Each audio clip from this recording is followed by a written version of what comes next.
Hi friends, green chicken masala ಮಾಡೋ recipe ಹೇಳ್ಕೊಡ್ತೀನಿ ನೋಡಿ. ಫಸ್ಟ್ ಒಂದು ಬಾಣಲಿ ಇಟ್ಟು ಅದಕ್ಕೊಂದು 2-3 ಸ್ಪೂನ್ ಎಣ್ಣೆ ಹಾಕ್ಬಿಟ್ಟು ಒಂದೆರಡು ದೊಡ್ಡದು ಈರುಳ್ಳಿ ತೊಗೊಂಡು ಕಟ್ ಮಾಡ್ಕೊಂಬಿಟ್ಟು ಹಾಕೊಬೇಕು. ಅದ್ರ ಜೊತೆಗೆ ಒಂದು 3 ಗಡ್ಡೆ ಬೆಳ್ಳುಳ್ಳಿ, ಒಂದು 2 ಇಂಚ್ ಶುಂಠಿನ ಕಟ್ ಮಾಡ್ಕೊಂಡು ಇಟ್ಕೊಂಡು ಅದನ್ನು ಹಾಕ್ಕೊಂಡು ಫ್ರೈ ಮಾಡ್ಕೊಬೇಕು. 1 kg ಕ್ವಾಂಟಿಟಿಗೆ ಒಂದು 10 ಹಸಿರು ಮೆಣಸಿನ್ಕಾಯಿ. ಇದಕ್ಕೆ ರೆಡ್ ಚಿಲ್ಲಿ ಪೌಡ್ರ್ ಏನೂ ಹಾಕಲ್ಲ, ಆದ್ದರಿಂದ ಅದಕ್ಕೆ ಖಾರ ಬೇಕಾಗಿರೋಷ್ಟು ಇದರಲ್ಲೇ ಸಿಗಬೇಕು ಮತ್ತು ಮೆಣಸು ಮತ್ತು ಇದರಲ್ಲೇ ಸಿಗಬೇಕು. ಹಾಗಾಗಿ ಒಂದು 10 ಹಸಿರು ಮೆಣಸಿನ್ಕಾಯಿ ನೋಡಿ, ಒಂದು ಅರ್ಧ ಸ್ಪೂನಷ್ಟು ಮೆಣಸು ಹಾಕ್ತಾಯಿದ್ದೀನಿ.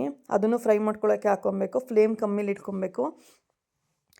ಒಂದು ಅರ್ಧ ಸ್ಪೂನ್ ಮೆಣಸು ಹಾಕಿದ್ಮೇಲೆ ಒಂದು 2 ಇಂಚು ಇದು ಚಕ್ಕೆ, ಚಿಕ್ಕ ಚಕ್ಕೆ, ತುಂಬ ದಪ್ಪ ಚಕ್ಕೆ 2 ಇಂಚು ತೊಗೊಂಡಿಲ್ಲ, ತೆಳು ಇದೆ ಮತ್ತು ಸಣ್ಣ ಇದೆ.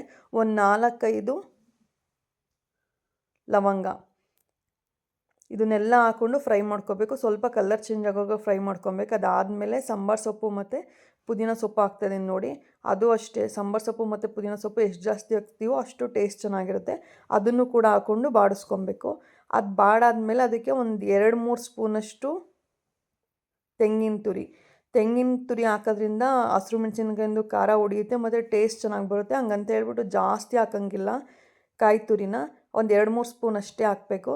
ನೆಕ್ಸ್ಟ್ ಒಂದು ಬೇರೆ ಪಾತ್ರೆ ಇಟ್ಕೊಂಡು ಅದಕ್ಕೆ ಒಂದು 2-3 ಸ್ಪೂನ್ ಎಣ್ಣೆ ಹಾಕ್ಕೊಂಡು ಚಿಕನ್ ಹಾಕ್ಕೊಂಡು ಚೆನ್ನಾಗಿ ಬಾಡಿಸ್ಕೊಬೇಕಂದ್ರೆ ಅದು ಆಲ್ಮೋಸ್ಟ್ ಒಂದು ಅರ್ಧ ಬೇಯೋಷ್ಟು ಬಾಡಿಸ್ಕೊಬೇಕು. ಏನಕ್ಕೆ ಇದೆಲ್ಲ ಹುರಿದಿರ್ತೀವಲ್ವ, ಇದನ್ನು ತುಂಬ ಜಾಸ್ತಿ ಬೇಯಿಸೋದಿನ ಅವಶ್ಯಕತೆ ಇರೋಲ್ಲ. ಹಾಗಾಗಿ ಚಿಕನನ್ನು ಒಂದು ಅರ್ಧ ಭಾಗ ನೀಟಾಗಿ ಬೇಯಿಸ್ಕೊಬೇಕು. ಎಣ್ಣೆ ಹಾಕಿ ಚಿಕನ್ ಹಾಕ್ಬಿಟ್ಟು ಉಪ್ಪು ಹಾಕ್ಬಿಟ್ಟು ಫ್ರೈ ಮಾಡ್ಕೊಳ್ಳೋದಷ್ಟೇ.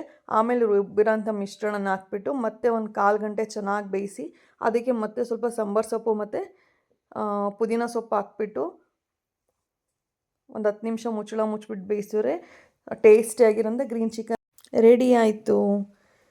ಇದು ಮಸಾಲೆ ರುಬ್ಕೊಬೇಕಾದ್ರೆ ಪೂರ್ತಿ ತುಂಬ ನೈಸ್ ಆಗೋ ಥರ ರುಬ್ಕೊಂಬಿಡಿ. ಸ್ವಲ್ಪ ತರಿ ಇರೋ ಥರ ರುಬ್ಕೊಳ್ಳಿ. ಜೊತೆಗೆ ಮಸಾಲೆ ರುಬ್ಕೊಬೇಕಾದ್ರೆ ಹಸಿ ಸಾಂಬಾರು ಸೊಪ್ಪನ್ನು ಒಂದು ಅರ್ಧ ಕಟ್ಟಷ್ಟು ಹಾಕ್ಕೊಂಡು ರುಬ್ಕೊಳ್ಳಿ.